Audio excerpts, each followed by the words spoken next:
জিনিস পৌঁছে দিতে সরকারের সব রকমের চেষ্টা অব্যাহত আছে।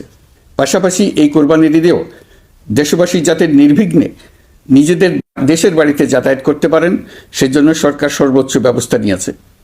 আইনশৃঙ্খলা বাহিনীর সদস্যরা মানুষের জানমালের নিরাপত্তায় সজাগ রয়েছেন। ঈদের ছুটির মধ্যেও বিপুল সংখ্যক কর্মকর্তা কর্মচারী এবং পুলিশ ও সেনাবাহিনীর সদস্যরা অক্লান্ত পরিশ্রম করছেন।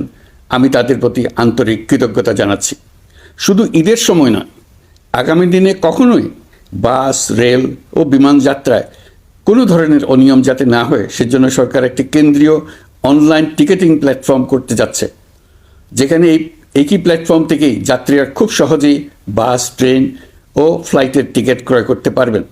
একই রকমভাবে সব ধরনের সরকারি সেবা যাতে জনগণের দোরগোড়ায় পৌঁছে যায় সেজন্য নাগরিক সেবা বাংলাদেশ এই নামে একটি সেন্টার পরিচালিত হচ্ছে।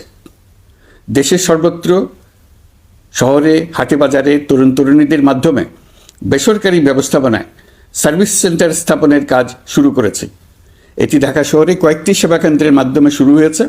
প্রশিক্ষণপ্রাপ্ত স্থানীয় তরুণ উদ্যোক্তারা নাগরিক সেবা কেন্দ্র থেকে সাধারণ নাগরিকদের এনআইডি, পাসপোর্ট, লাইসেন্স, পুলিশের কাছে জিডি করা, কর ফাইলিং করা সহ বিভিন্ন সরকারি ডিজিটাল সেবা দেবেন। এর ফলে দালাল চক্রের খপ্পর থেকে মুক্তি পাওয়া যাবে। নানা রকম হয়রানি ও ভোগান্তি কমবে বলে আমরা আশাবাদী। এই প্রজেক্ট শূন্য বাজেটে আমরা শুরু করেছি। দেশের বিদ্যমান অব্যবহৃত সম্পদ ব্যবহার করেই সামনে এগিয়ে চলা সম্ভব, এটাই আমরা বাস্তবে করে দেখার চেষ্টা করছি। আমাদের চেষ্টা হচ্ছে প্রতিটি মন্ত্রণালয় থেকে যতগুলি সেবা এর আওতায় আনা যায় সবগুলোকে নিয়ে আসা।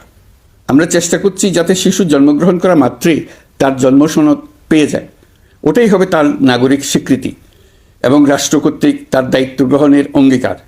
ওইখান থেকেই যাবতীয় সকল সনদ সে তার নাগরিক অধিকার হিসেবে ক্রমাগতভাবে সম্মানের সঙ্গে পেতে থাকবে।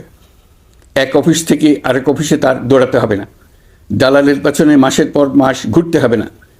বিদেশ সফরে গেলে সেখানকার প্রবাসী বাংলাদেশিরা প্রায় আমাদেরকে সরকারি সেবা পেতে নানা রকম দুর্ভোগের কথা জানান।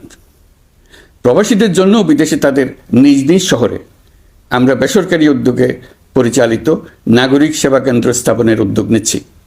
সেখান থেকে তারা পাসপোর্ট নবায়ন, জাতীয় পরিচয়পত্র ইত্যাদি সংগ্রহ করতে পারবেন।